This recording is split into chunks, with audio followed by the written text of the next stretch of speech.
Good morning, everybody. Welcome to our event in partnership with the University of Manchester, which is focused on the impact of COVID-19 and what it might mean for the government's net zero ambitions.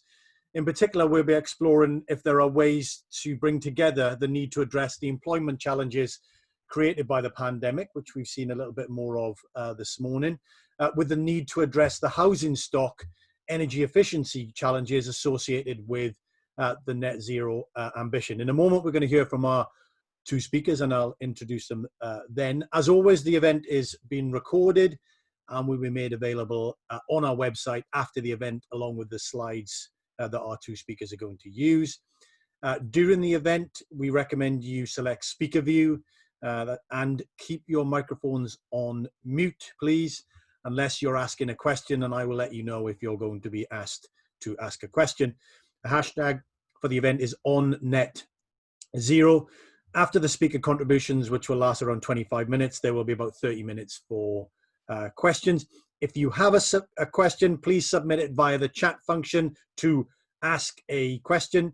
You can do that during the presentations. You don't have to wait until the end, and we will be done and dusted by around 12 o'clock. So let's move on to our contributions. Our first speaker is my colleague, Simon Jeffrey. Simon is a policy officer at the Centre for Cities and is going to remind us of how the employment and energy efficiency challenges play out across the country's cities and large towns. Simon, over to you.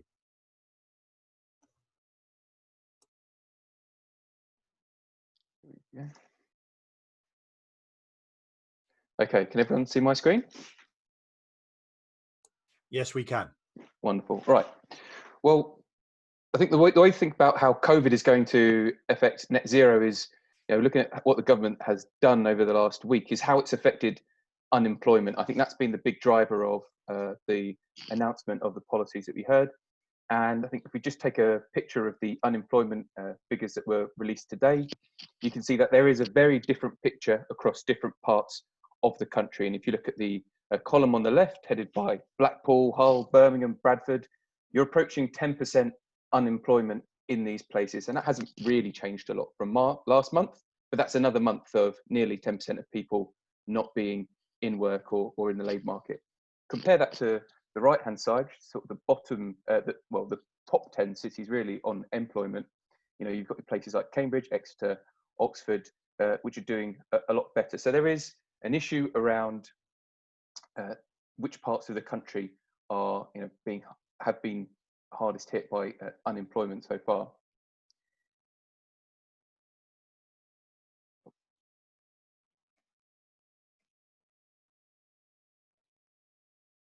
And I think a piece of work that we did earlier this week by colleagues shows that, in a lot of these places with high unemployment, the task of getting a job is increasingly difficult. The number of people applying for the jobs that are available, this is through the Indeed jobs website, is very starkly different across a lot of these cities that we'll recognise from the top 10 and the bottom 10 across cities. So there is a big issue of employment and huge numbers of people trying to get work.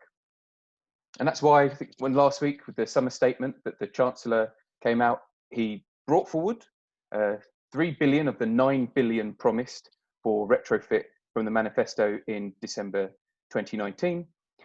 He clearly made that on the case of jobs. Most importantly right now, this is here to ideally get 140,000 green jobs going across the country. And the scheme that he set out was a voucher scheme, £5,000 to cover at least 2/3 of the cost of retrofit for people that are able to pay, and up to £10,000 and 100% of the cost of retrofit. That's things like cavity wall insulation or double glazing for people on low incomes. And the aim is to get that up and running from September, when you'll be able to register. And then as soon as you get a quote, you apply for the voucher. And the aim is, I believe, to get these jobs done over the next year or so, really get those through the door. And it's that focus on jobs. But obviously it's a retrofit scheme, so it's clearly designed to target those households that have energy inefficient homes. And if we look across the country, then we'll see that there are some towns and cities where around 1/3 of houses are extremely energy inefficient. They've got an energy performance certificate grade of E to G. That means the fabric of the building, the walls and the windows and the insulation are not sufficient to retain heat, and the heating system is also not efficient at producing heat in a energy efficient way. And some of those cities you'll see have come up in both charts. So there is a huge amount of homes in certain parts of the country where the option of upgrade will be very attractive, and where potentially you would think a massive program to get people to improve their energy efficiency may be a bit easier to get off the ground and to be worked through quickly, where you have such a high share of households such as Burnley, versus, if you look at the second column there, a lot of our new towns built since cavity walls were standard construction, performed pretty well, and finding those houses and householders to get the upgrades and use the vouchers may be a bit more difficult, and potentially not as worthy if you're thinking from the environmental side, as working in some of those towns in the north that are particularly poorly served by their housing stock. And just to finish off, looking at what that might mean, if you try and combine the jobs problem that the Chancellor is trying to solve, and obviously the energy efficiency problem that retrofit is fundamentally outside of this jobs crisis designed to serve. And there is, it's not perfect. There's a clear weak positive correlation between cities with high unemployment and those cities with a large share of their housing stock that is energy inefficient. So if you see in the top 10, you've got 6 of those are also above average for poor quality homes: Blackpool, Birmingham, Bradford in particular, as well as Burnley. And then if you look across to those cities with the lowest share of working age population, measured in the claimant count, all of those have significantly better than average housing stock. So just as a program of targeting unemployment, but also effectively targeting those places where there is significant substandard housing stock on the energy efficiency side, then I think targeting it on the unemployment as an unemployment measure will probably be pretty good for also targeting those places that need better housing. So, figuring out exactly how government can use this or design it, or places can support residents to take on, these vouchers and really take advantage of it, could make this scheme do a significant amount more for levelling up, as well as helping to deal with the energy inefficiency, which is such a big problem in the UK housing stock. So I'll stop there and pass over to Stefan. Thank you very much indeed, Simon, for that overview. And so we can see that there is some relationship between the jobs challenge and the energy efficiency challenge in the housing stock, although that problem is everywhere in many respects. The employment challenge is everywhere as well.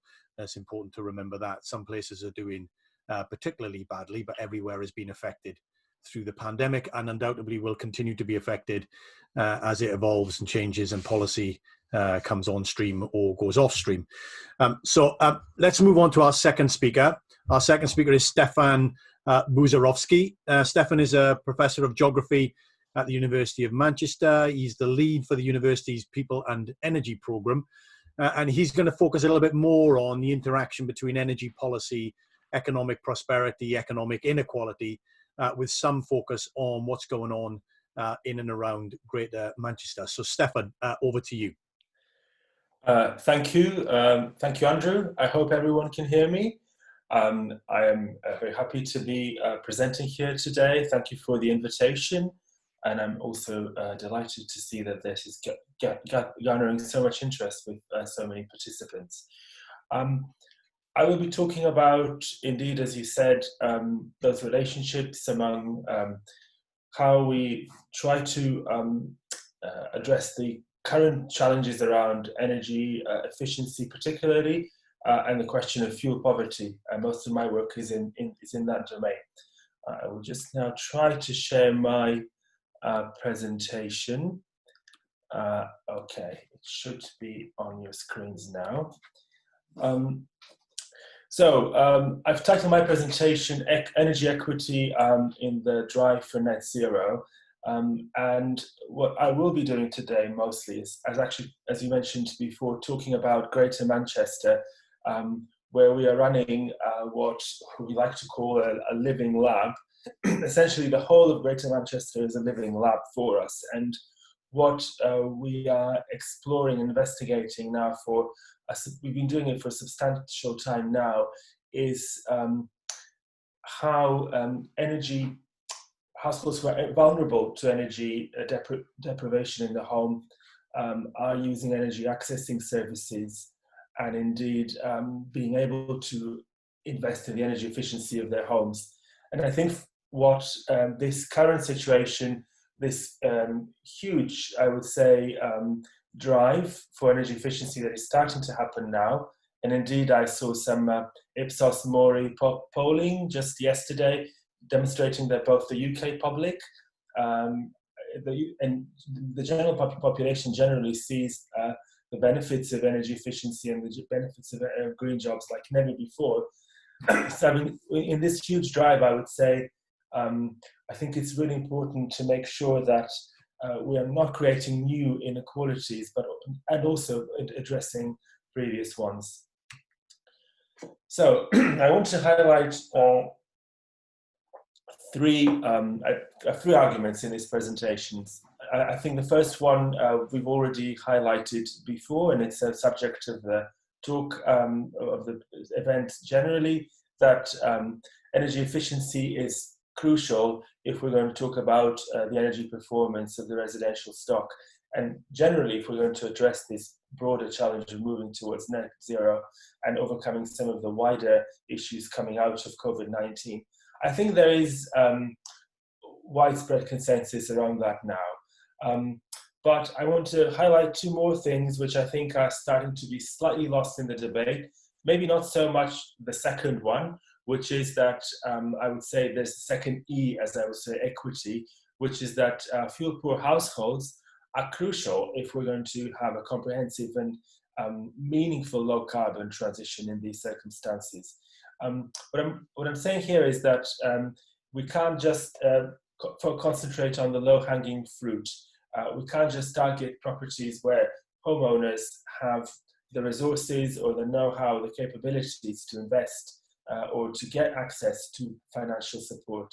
We need to think about the entirety of the population and all essentially social groups. And I think the third point is particularly not mentioned here, I think, in mainstream debate, and it's the question of engagement. And here we do want to highlight that without ensuring that communities are mobilized and trust is developed more widely in this green wave, if you might want to call it, we are again going to end up with investing in properties that maybe even over time would have themselves, perhaps with, the homeowners might have mobilized finance anyway. So we need to think about how we're bringing together multiple agencies and multiple forms of support as we move towards the low carbon transition, or as I would call it,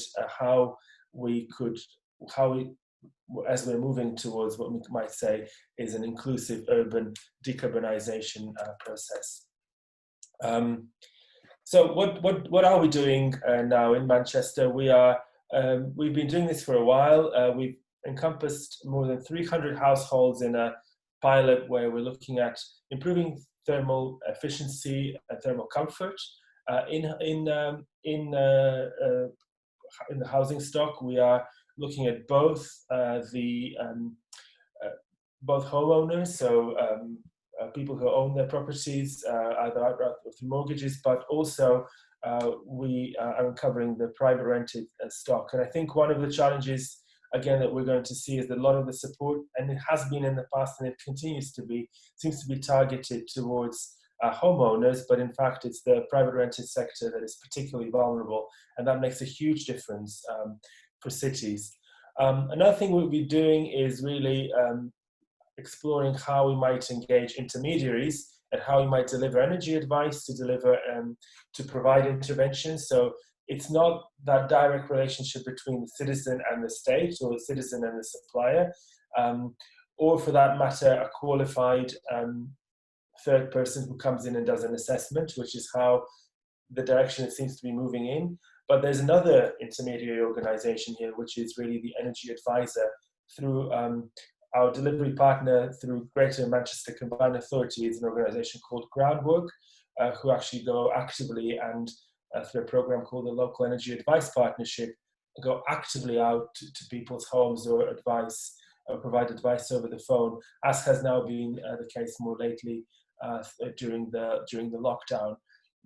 And one thing we are really trying to explore, what the social capacities, the relations, but also was the emotional well-being of participants in the context of these massive interventions, because we mustn't forget that energy efficiency in the residential sector for a lot of vulnerable households involves a great amount of intrusion. And this I would see as the big challenge, because a lot of people who are fuel poor sometimes will struggle with other issues, age, mental health, and so on. Cluttering is a common challenge we see.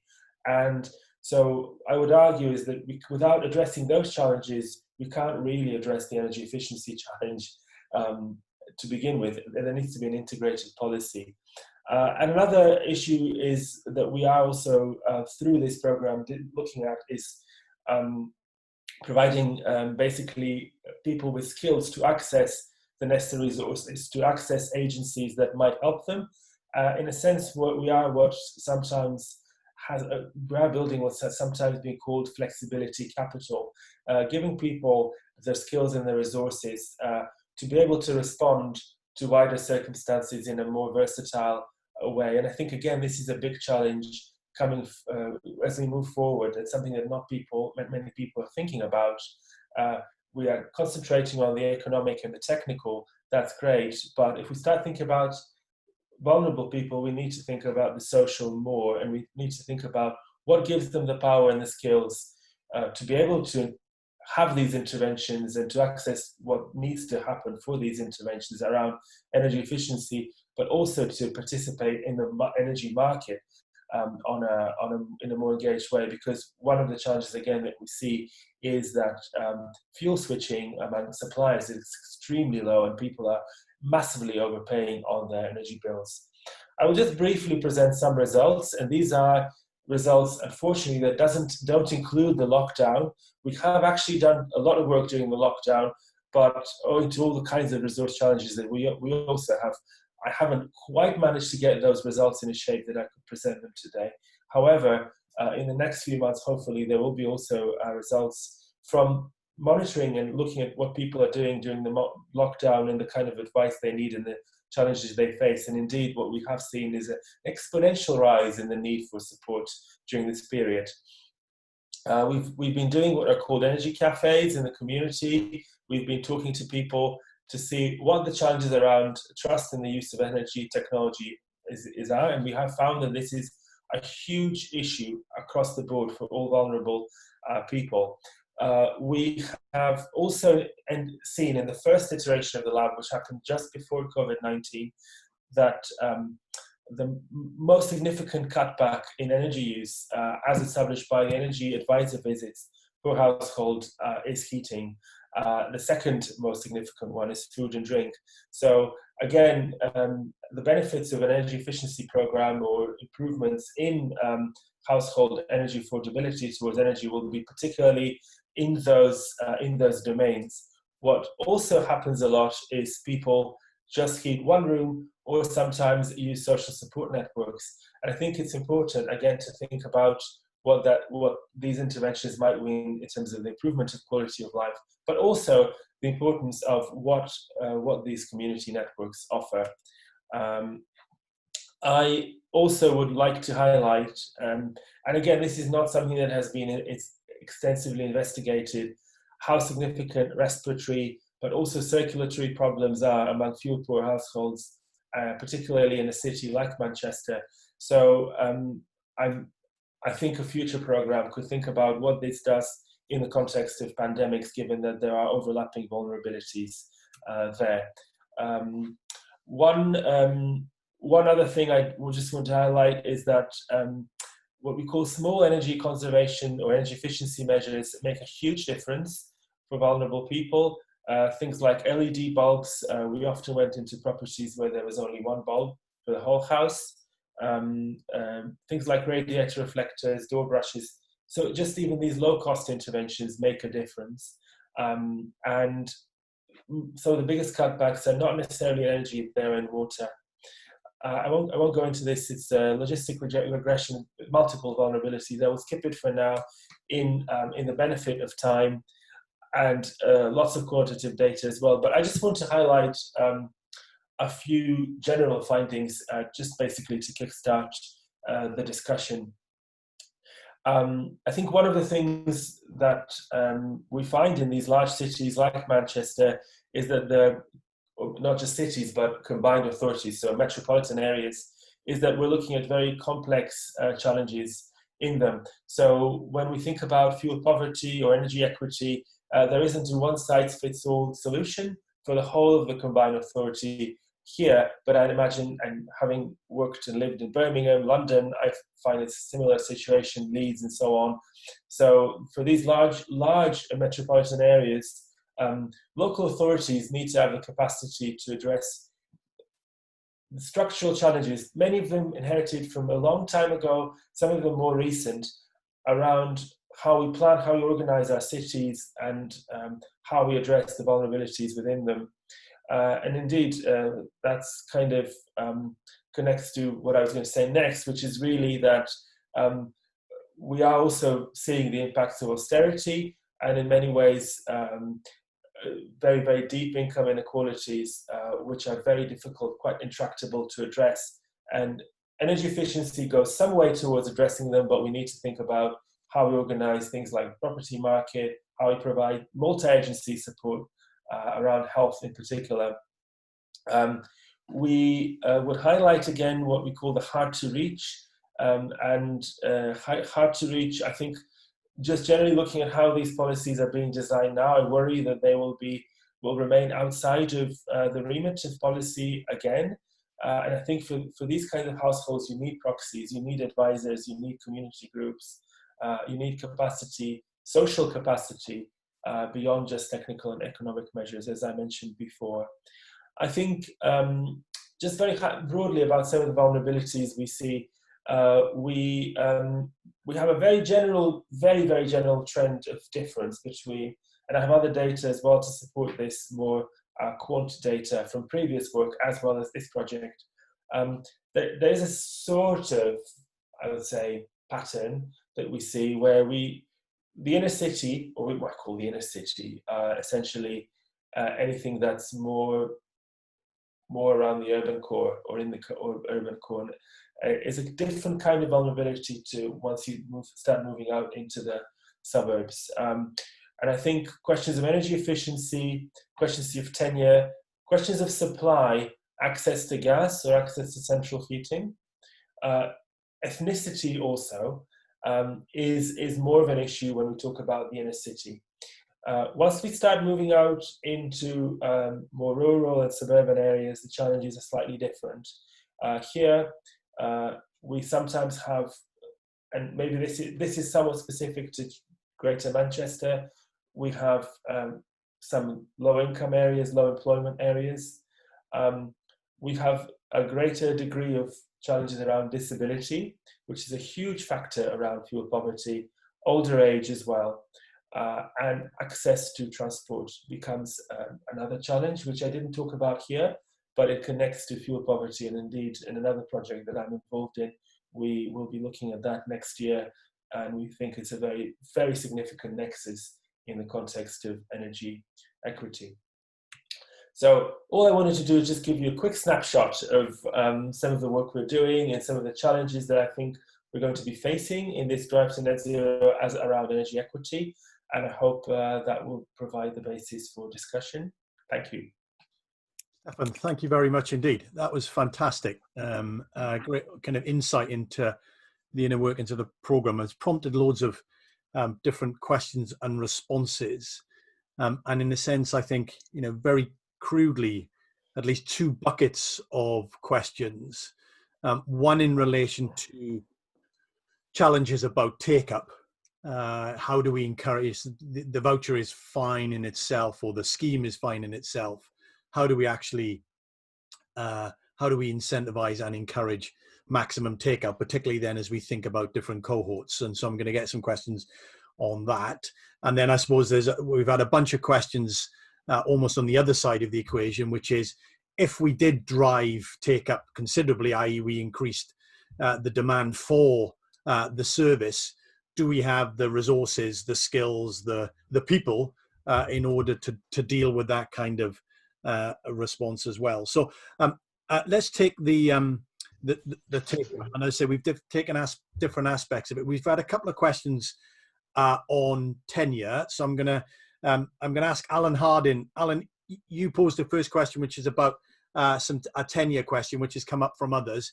Can you just unmute and then ask your question, and I'll get Stefan to think about that, and Simon can say something about that as well. Alan.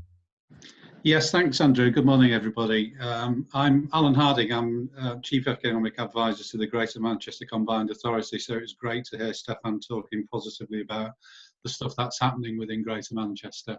My issue was about the private rented sector. So if we think about the major changes in tenure that have happened over recent decades, it's been a shift effectively with social housing staying just about flat. From owner occupation to private rented sector. And if you look at all of those places from the first presentation where there's high unemployment and potentially greatest benefit from the scheme in terms of employment creation, then the role of the private rented sector in those places is particularly important. It's just a question about the adequacy of the government scheme, really. And whether we can think about mobilising some messages back to the Chancellor about the options for change. Anything that relies on homeowners, be they multiple owners or single extra house owners, it's going to benefit people with assets, and it's going to penalise people without them potentially. So I just wanted to get some comments. Stefan's already referred to private rented sector. But what are the implications for the scheme and the way it might be improved? Brilliant. Thank you very much, Alan. And as I said, several other sort of questions in the similar sort of space. So, Stefan, you talked a little bit about this, and it sits within the general equality, inequality region. I'll bring in Simon then as well on the on some of those sort of how we might think about the incentives. But Stefan, just respond to Alan. Yes, I mean, this is a very it's a very extensive discussion, and we constantly come up against this challenge. So if we look at the whole of the PRS, I'd say, first of all, we have different segments in it. And so we need to, one of the issues is that it's not a uniform set of properties.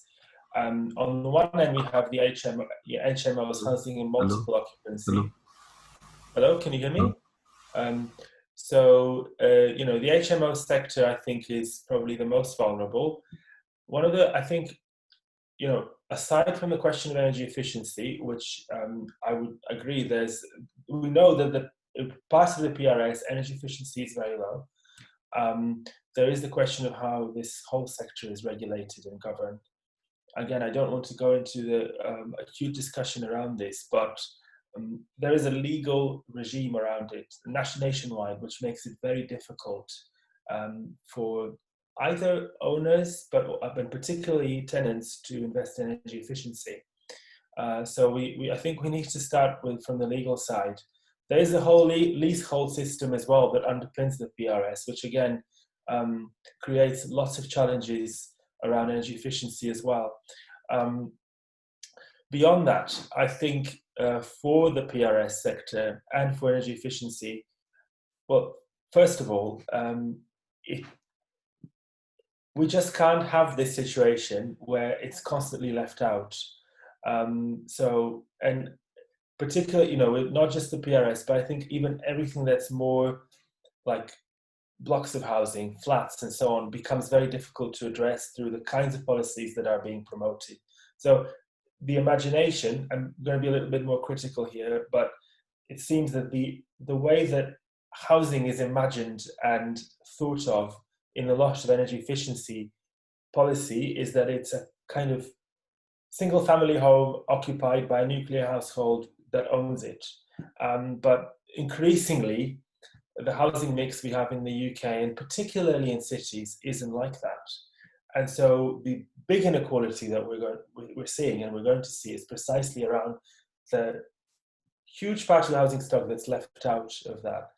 So aside from legal questions, I think what we also need very, very significantly is to improve the capacity of local authorities, but also other community agencies as brokers, provided we do have government policy in this domain, between tenants and landlords.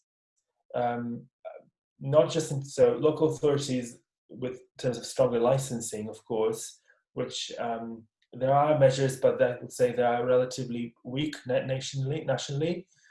But also secondly, local authorities and other intermediaries as, I would say, nudgers. So people who would nudge tenants and landlords to think about, in a more concentrated way, about improving the energy efficiency of this housing stock. To get beyond that kind of tenant-landlord dilemma where it's opposing interests on either side, it's a complex challenge, and maybe I don't want to take too much room for the discussion, but I'm really glad it's been highlighted because we see some of the biggest vulnerabilities in that sector. Great. Okay. Very good. Simon, in a sense, Stefan's point, which we hear a lot in a sense, is that when policy is designed, it often has kind of average idea or an ideal house or issue in mind, but actually in many of our urban areas, the housing stock is not part of the ideal. So just your reflections. I know you've been doing a little bit of thinking on how we might create incentives across different tenures. Your reflection on that point? Yeah, it's difficult because you are essentially giving money to increase the property, the asset value of the property owner. But obviously this is, I think, theoretically trying to get it within a 1-year scheme. But I think there's a broader, how do you get these property owners to upgrade? And the government's clearly tried to get one incentive, which is, I believe, from 2018, all private rented had to be at grade D, which might be a pretty low bar to get them to jump through at the point at which you would change it. I think, but figuring out a way that a tenant essentially gets the benefit of potentially lower bills and warmer house, and then the landlord doesn't essentially know that you've got. I mean, government said we're going to save people potentially £300 a year. Well, what might that do to your rent across the year? That's, you might be talking extra £25 a month on top of that. It's the incentive to get people to do it, because I think it's the tenants that are going to have to put up with the hassle of this stuff going on. So I would be keen to potentially incentivize and recognise that it's them that's going to go through it, whereas it's the landlord that's going to get the financial benefit. Some sort of incentive to encourage people who are tenants to be keen on this scheme. But again, that falls by the wayside of what is the issue, or who's going to collect the money at the end of the day. So broadly, there's still going to have to be a better supply of housing, in these cities to essentially outcompete poor landlords. I mean, I know in London there are places councils kind of have approved landlord schemes where you might potentially allow a certain element of quality to be defined by being on that scheme, and that would be useful. But until you start having a supply of new housing, which from 2025 is going to have to be sort of super high quality energy efficiency housing, and that people look at the really poor quality private rented, I don't see a way that doesn't end up government funding going into the pockets of the landlords eventually. Yeah. See, and then it touches on bigger issues around the nature and type of tenure security and tenancy security that exists or doesn't exist in the private sector. And and in the sense, if you are likely to be moved on at short notice, your willingness to put up with fairly large scale disruption that benefits the landlord and indeed probably the next tenant rather than yourself. So there's a whole bunch of connected and different issues in relation to that. Staying in this sort of theme, just in terms of, take up and participation. Jesse, you had a question about, I suppose, some of our poorer households and poorer tenants and behaviour change. Jesse, if you're on the call, can you just unmute and ask your question? Yes, thank you very much, Andrew, and thank you to the presenters. They were really interesting. Speaking from an area which has quite high levels of inequalities in terms of poverty, it's often mentioned that if people are struggling to put food on the table or to just get through the day, getting to jobs, those kind of things, they're not really going to be thinking of things that may cost them more or may be beyond what they need to do just to get through the day. So I was just wondering if there's been any research done, or if you have any suggestions of how we engage with those residents to put this high on their radar when it's probably not even on their agenda yet. Yeah, no, great question. Thank you. Stefan, you picked this up first off, and I'll bring Simon. Now, I suppose there's two elements to it. One is, you talked about the work that you've been doing around community engagement, which I assume spans the different, sort of household income brackets. But I suppose a question also for you and then for Simon is actually, the voucher scheme, and if that is the primary way that this is done, how that's structured, and whether, co-investment requirements obviously would penalise or harm those, at the poorer end of the income spectrum. So, Stefan, your reflections first. Sure. I mean, I have to say, I'm not really an expert on the voucher. I can't really comment on the voucher scheme in great detail, partly because it's been published very recently. It came out very recently, and it's also not really my area of work to kind of, I haven't followed in great detail, but what I understand is that there will be a voucher. They will refund vulnerable people in full. So if you're below a certain income threshold, I think you don't need to co-invest. I think it will be fully subsidized, a bit like eco was under the Green Deal. So, but the issue I see is not so much the vouchers. I think the issue is around who will access the vouchers, who will have the know-how, capacity, willingness to get to those vouchers, whether the amount of support is sufficient from some properties as well is another challenge, because low-income people tend to live in the poorest quality properties. So even that level of support might not be enough. And then also the third challenge I see is that once some of these systems are installed, this is why I talked about flexibility capital, like heat pumps and so on, for example, they require a very different type of heating regime in the household. It takes some getting used to, but it requires a lot of personal adjustment in many, many ways, which, again, as was rightly highlighted by Jesse, households who are vulnerable might not have. So it's a whole host of issues which I think are wrapped up in what I was calling earlier, the social aspect of energy use, which we just seem to be forgetting. Not everyone has the capacity to deal with this. I mean, and just on the work that you've been doing though, Stefan, is there noticeable difference between willingness to engage and then in these conversations as, across different income brackets or not?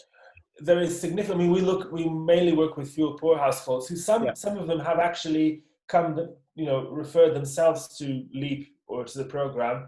Often we will find them, but on that slide I have the qualitative stuff. Like, for example, we had a situation where a resident, I didn't want to read them out, but resident did not want to go through a price comparison. Prepayment is the best method for her. One of them said. Another one said they didn't want to switch energy providers, even though they had drafts from their doors. Another one had a debt of £1,900 on their electricity account with Scottish Power, and then be doing any meter reading. So some of the issues we face are very, very basic around meter readings, literacy, switching providers, and we're now adding on top of that the whole complexity of investing through vouchers, managing it. So, I mean, to highlight in maybe two very simple things. So first, two very clear things. I think first of all, the scheme has got to be administratively as simple as possible and clear. Some of it, if digital is the only route to get it, I worry, because there's a challenge around digital access. So that's the first thing I'd highlight. The second thing I'd highlight is, and I've said this a few times, it has to involve some kind of intermediary support, retraining, reskilling, energy advice, not in the sense of the installer or people who just do the energy efficiency estimates and so on, but more sustained support in other ways around mental health, around competency, around practices around energy. I think local authorities are the best in providing this, and that kind of integrated support needs to come from them. But I just fear that without these two things, it's going to be the low-hanging fruit again. Yeah, that's a very good point. Simon, your reflections on that issue and implications for policy design, policy development? Yeah, I think they need to be ready to respond. If people aren't taking it up, or it isn't happening in that way, I think they need to be live to that and consider. Hopefully, they've recognised by it being a lot more generous than previous that the previous allowance of funding or lending was such a long payback and so low that even on the incentive side for people that could be bothered essentially to do it, are people still going to be bothered to do it if the payoff still is 10, 15 years of household savings? Is it worth the hassle if you might sell the house at some point? And those issues I would naturally potentially basing this too much on personal sort of priority to getting sort of work done on my house. I'd want it to be almost an upfront payment and it to be as simple as possible, even for me, who's clearly, hopefully, a bit not in a situation where I've got too much to think about during the day that is going to stop me from at least thinking about energy efficiency. So yeah, okay. While I've got you, Simon, just on that, there's a question from Katie. I'm not going to ask it. Basically, you talked a little bit about the voucher scheme at the beginning. She asks a question: does this apply to Wales, or is this an England-only scheme at the moment? I think in Wales, energy efficiency is still it's not a full reserved matter for Parliament, but for Westminster, but it's still under a reserved heading. So I think it applies, but not Scotland, where it's consequential. Okay, very good, excellent. Okay, let's turn to I suppose the other side of the equation, and obviously where we started, which is the potential of these kind of initiatives and interventions to provide employment at scale. And we've had several questions around that. But Meg Kaufman, if you're there on the call, you had a question about skills. So can you just unmute and ask your question, Meg?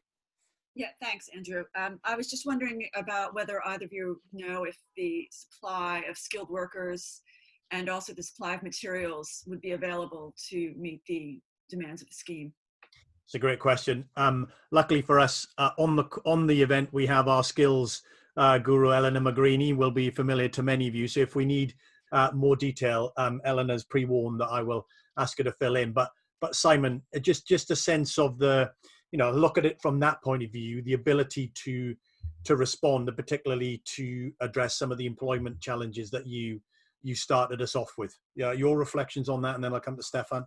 Yeah, well, there's two things. Obviously, unemployment is high in these places already, but on the not counted by on the claimant count is the job retention scheme, and 10% of all payment has gone to people in the construction industry, and that's 75% of firms in construction have put people on furlough. So these skills are quite similar across. There is some people say there's not, you can do this without additional skills from that sector, but there are also qualifications available. But in terms of the pool of people available, construction has a large amount of slack at the moment that, in many dimensions needs to be extended.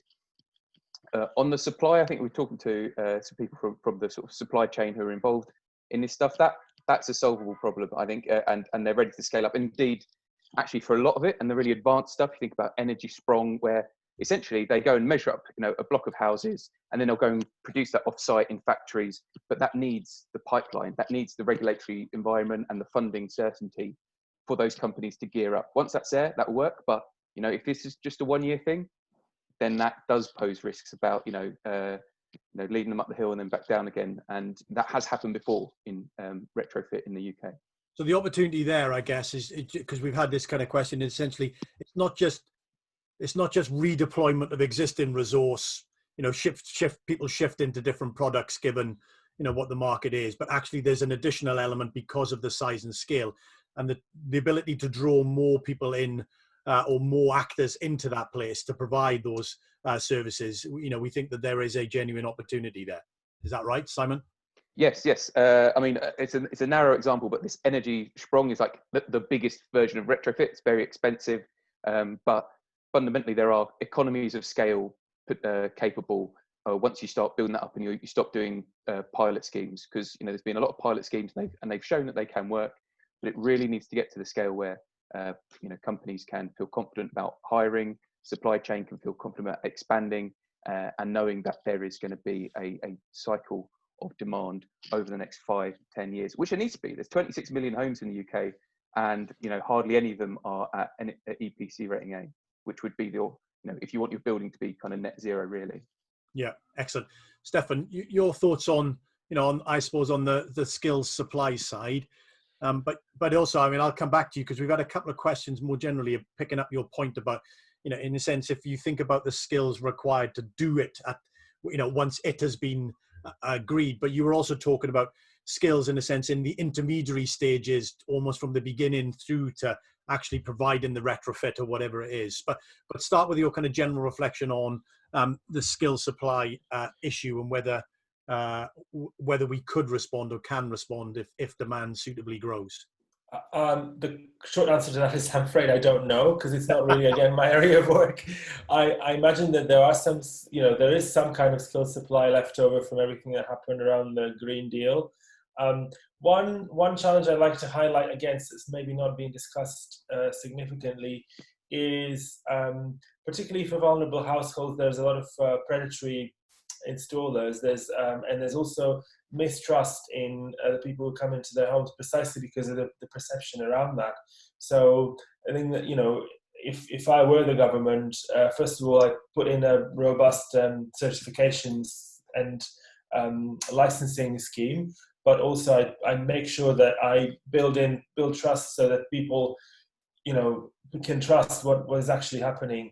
And and I've actually experienced it personally. I think even for the EPC ratings, you get very wide range of rates, precisely because I think the skills base was maybe built rather hastily and in a way that which I don't think it's a bad thing that is so broad, but we need to address the question for vulnerable people, particularly around who gets access to these homes and what they do once they get there. The second point I wanted to make was that when we talk about skills, we talk about technical skills around installation and financial skills, I guess, around estimating the extent of interventions that will need to be made. We don't talk about the social skills, so not social skills as in socializing, but the kind of social capacity building skills that are needed in this context for vulnerable people. And I think this is, again, I think this is going to be the main challenge, but nobody really talks about it. So, I mean, it's a long discussion, but I think it's going to be a major challenge for vulnerable people. Okay, great. Well, I'll come back to you on the other aspects, because I want to just get your views a little bit more on, and we've had a question, so I'll ask that person to unmute in a second. But Eleanor, you're on the call. If I can just draw you in and just give us a sense as to what we might need to see happen for the skills system to respond, in the way that we would ideally want it to respond in order to, to get some of the employment effects that we would want. What would you be looking for from the skills system, Eleanor? Yeah, I mean, what Simon said just now is quite correct in terms of for these retrofitting jobs, at least, there seems to be low barriers to entry. So there don't seem to be jobs that require a lot of training for people to go into this kind of opportunities. And we know that there is a lot of slack in the system as it is at the moment. So in that sense, it's relatively labor intensive, so it can employ a lot of people, and it doesn't need particularly specific level of skills that make it a barrier for the next, let's say, 12 months or 40 or 18 months. That said, there are also courses available. We know that there are courses that the city and guilds provide opportunities in terms of installation courses and other different courses that are related to retrofitting that are that are available.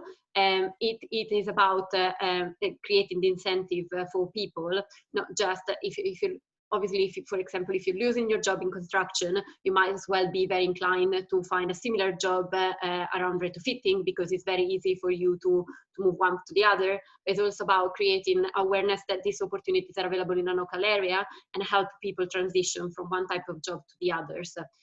So that's kind of like where the skill system should be. Should. Perfect. So, I mean, which touches on a kind of area that I just want to explore in the last few minutes. You've touched on this a little bit, Stefan, but it also picks up points that Simon and Eleanor just made then. Tim Yago. Tim, are you still on the call? Because you had a question. You wanted Stefan to say a little bit more about the combined authority. Are you still on the call, Tim? Yes, Andrew. Can you hear me? I can. Go for it. Go for it. Yeah. Thank you very much, Andrew. It's just a quick question for Stefan. I work for Liverpool City Region Combined Authority, and we're always very keen to learn from our colleagues down the M62. We have huge challenges around fuel poverty, and we're very keen to encourage the voucher take-up. I was just whether Stefan had any more details about the role of the Greater Manchester CA in the Living Lab work. Very keen to learn a little bit more about that. Brilliant. Thanks very much, Tim. So, Stefan, you start us off with just starting in there and what the combined authority role, and then I'll bring in Simon and Eleanor just more broadly about the actors and the intermediaries that need to be involved. We think not just allowing these things to happen. We need to be directive and deliberate about making this happen. So, Stefan, over to you. Yes. So, thank you. So, I don't represent obviously the combined authority, and I can't really speak on their behalf. I think there might be. I understand there are people from the authority. There will be some on the call. But you're an independent researcher, and we value that independence. Thank you. Yes, I could say something very briefly about how I would observe what's happening here, which is indeed that I think what the authority has done and has been doing over. I've been engaged working with them for about 7 years now. Is indeed build up a whole range of partnerships and stakeholder interests from across the whole of the metropolitan, the whole urban area. So I think that is really the key thing here, is that I sense there's an engaged polity, and that polity is helping it. There's a level of entrepreneurship embedded in that, because we all kind of work together. And so when we apply for funding together often, and we involve each other in those bids. And I think that's worked, because the funding available centrally, from what I know, and again, I really can't comment on this in any great extent, is quite limited to the authority. So what they've done is basically engaged kind of the third sector, including us universities, in mobilizing additional funds and activity. So through that, of course, then you get the intermediary involvement at the very, at the ground level. But I think it wouldn't happen without there being a lot of intermediary level support and a more, in a wider sense, through different stakeholders. Yeah. Okay, very good. Thank you very much, Simon. Your thoughts on what we need in terms of the different actors, and then I'll get Eleanor to give a reflection as well. Yeah, I think this is clearly an infrastructure investment. It's clearly a jobs investment. It's a skills investment, and as part of a wider package of economic support, both for people on low incomes, but also for supporting employment. I think that sits right within the domain of what we've created Metro Mayors for, and that coordination at the scale of the city level, where that whether it's construction firms going to be working at that scale, and potentially you're going to be finding projects that might be suited towards one another, or whatever the local circumstances might be. It would be metro mayors would seem to be the sort of powerful local actor for government to work with, to bring in, exactly as Stefan says, all of those different partners, and bring in, you know, the sort of third sector at that scale that responds to the local circumstances, just as essentially, you know, metro mayors have kind of taken up the baton of air quality, which wasn't really part of their mission initially, or was trumpeted. But I think that is, you know, one big benefit that might be from devolving this to mayors. Great, thanks. And a kind of more general point, I suppose, you know, just in terms of, you know, the importance of bringing these different actors, but also thinking about both sides of the employment challenge, not just the supply, you know, the demand, but also the supply. And we know you've done loads of work on that. Just your final reflections on that. Yes, there are two things in which the combined authorities and the metro mayors can help with and are best placed to help with. One, it's using their profile. They can raise the awareness around these issues and around these opportunities in a way that national government simply can't, because the national government can raise awareness about the opportunities of retrofitting in general, but what's actually specifically going on in a local area is very much a matter of the metro mayors. So raising awareness. And then, yes, second of all, as Stefan and Simon has said already, the coordination issue is the most important point. We know a lot of the time there are great initiatives happening at the local level, and businesses that are engaged and they want to be engaged to make these changes and to employ new people, but not always the two things match together. And what the role of the metro mayors and the combined authority could actually be the one that connect these two dots together and make people work together to create these opportunities. Brilliant. Thank you very much. It's 1 minute to 12 and we need to finish. Thank you all for coming. I should say, as I said at the beginning, we will put the transcript or the recording plus all the slides on our webpage in relation to this event. And also the University of Manchester have a publication out today on net zero. You can get it on their website, but we'll also we'll put a link on our webpage as well. So it's just a resource as well as just simply just the webpage. So please have a look at that after the event. My thanks to the University of Manchester for partnering us with this for this event. Obviously, my thanks to my speakers, Stefan, and to Simon, and more towards the end, Eleanor, for their contributions. Thank you all for joining. Details of our next event, as always, will be available on our website. But for now, as always, stay safe and go well. Thank you very much indeed.